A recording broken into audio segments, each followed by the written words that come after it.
Hello and welcome to the SG3 Communications YouTube channel, where we talk all things or many things related to communications, public relations, video, writing, and so much more. I am your host, Sandy Golston.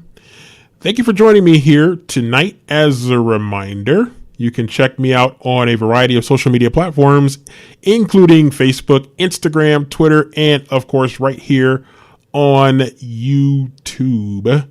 While you're here on YouTube, if you are so kind, please hit the subscribe button if you have not already done so. Also on this video, please hit the like button if you feel so inclined to do.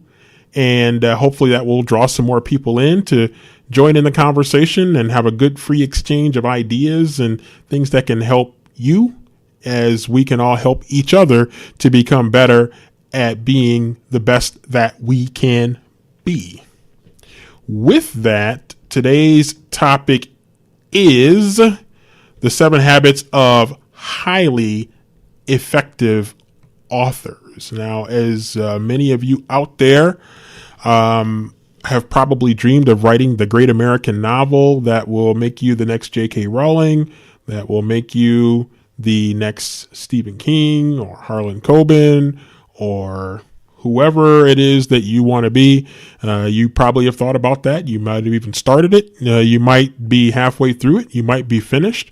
Or if you're like me, you've probably been writing for 20 plus years and you have no shortage of stories that you have written. So wherever you are at your station in life, maybe there will be something here that will help you to become even a little bit more successful as you move along. So with that, we'll jump right on into it with key number 1. Write about something that you care about. Now, whether you're writing fiction or nonfiction, it is imperative you write about something that you care about, something that you're passionate about. The successful authors have some emotional connection to their content or their story. If you're writing fiction, then write from a place of emotional familiarity. Also, be sure to do your research too. Your genuine experience will come through in your writing and your readers will connect with that. If you're writing a nonfiction piece, choose a topic that you are passionate about or you are enthusiastic about. It'll show in your writing. Also, once again, especially with nonfiction, make sure that your research game is on point. Now, if you are going to invest your precious time in what you are writing, you owe it to yourself to write about something that is going to get you to that point where you are writing with passion, with feeling, and with enthusiasm. Key number 2, take risks. Don't be afraid to put your head or your hands on the chopping block when you write. In a world of fiction, for example, you will have no doubt heard that creating characters that are larger than life is a good thing. Because if the character is boring, then that's going to cost you readers before you even really hit your stride. Now, that does not mean that they are giants. It means that they go above and beyond. They do something that's extraordinary in their own way.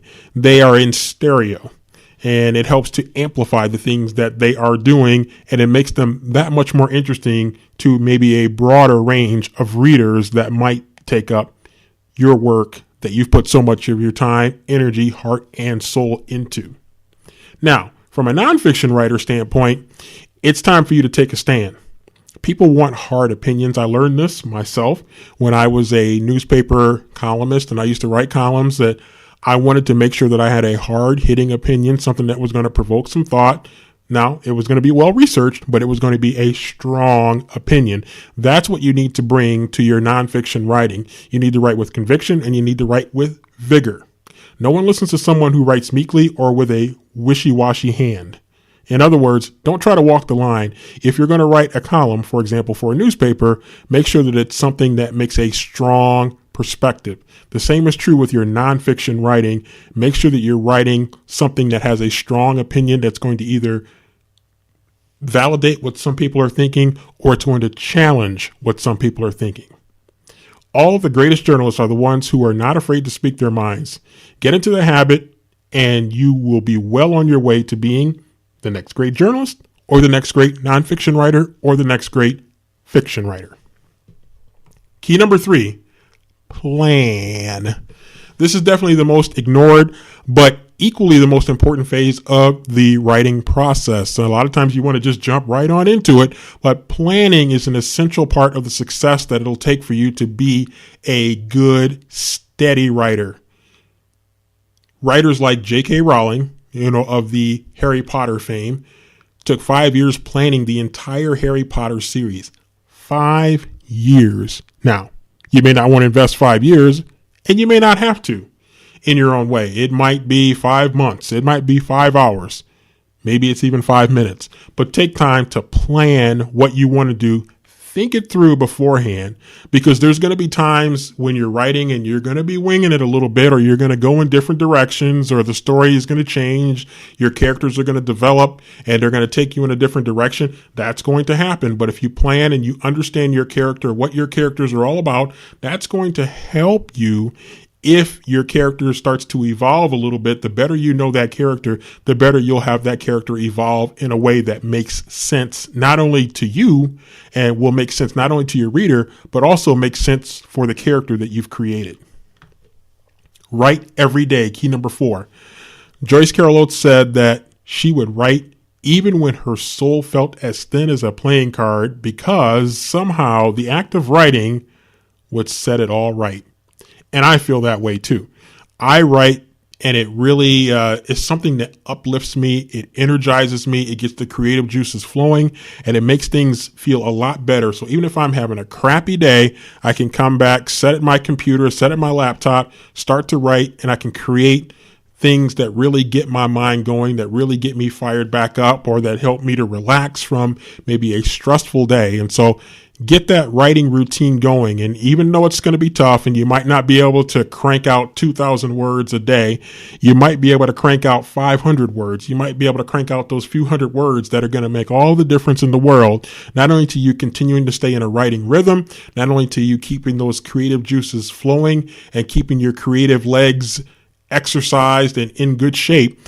It's just going to be something that's going to help you uplift yourself and to help you to stay as fresh and as focused as possible. Now, even if you only write 1 page every day, think about it like this. That is 365 pages in a year, and that's a whole book. And in some cases, that might be 2 books. So apparently the cutoff for a novel is about 40,000 words. And so if you can commit yourself to writing a page or so a day, that's going to get you so much closer to writing that book that you want to write. So stay in that steady rhythm. That's going to help you to get where you need to go. Key number 5 is be prepared to work hard.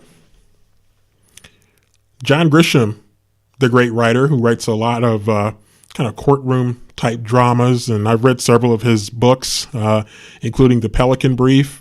I read, what's another one I read? I read The Firm. I read, and there's another book of his I read that is slipping my mind right now. But I've read several books from John Grisham over the years, and I've watched a lot of the movies that that have been based upon his books, like A Time to Kill. Just most recently watched The Chamber. Finally got a chance to watch The Chamber, and it's a pretty good story. I was actually glad I had a chance to watch it. I do still have the book, the hardcover of The Chamber. I've not had a chance to read it. I kind of wish I'd read it before I watched the movie, but you know how that goes. But John Grisham, whether it's true or not,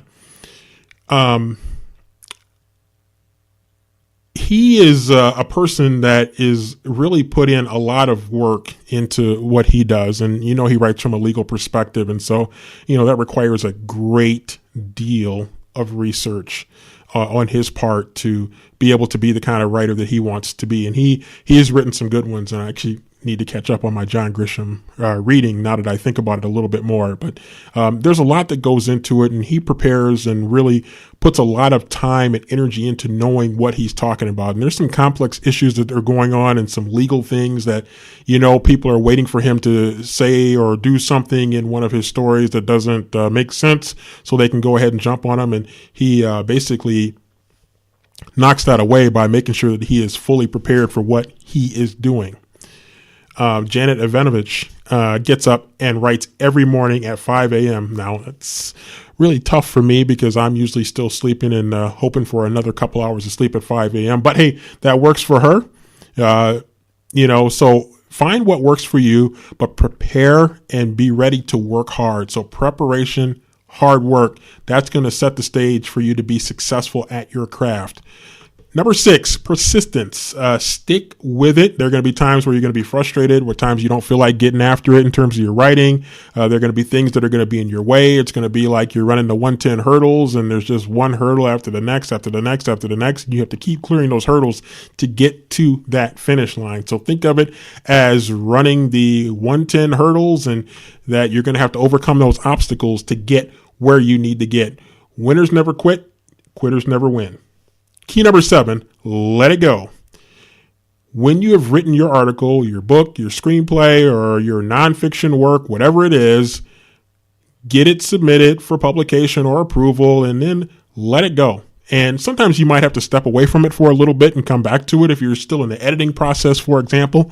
But let it go for a little bit and then come back to it. You need to sometimes get that little bit of separation. That's going to help you to come back to it with a fresher perspective, to really strengthen your manuscript, to strengthen your article, to make it the best that it can be. Take a step back from it and let it digest a little bit, go and do something different, something maybe completely different, and then come back to it a little bit later. So those are 7 habits of highly successful authors. Adopt these habits yourself, and before you know it, you too could be on your way to being a highly successful author. If you're interested in more information about SG3 Communications and how SG3 Communications can help you grow your business, grow your brand through public relations work, social media management, social media evaluation, video, photography, or anything else that we can help you with, visit our website at www.sg3comm.com, sg3comm.com, and find out how we can help you grow your business and strengthen your brand.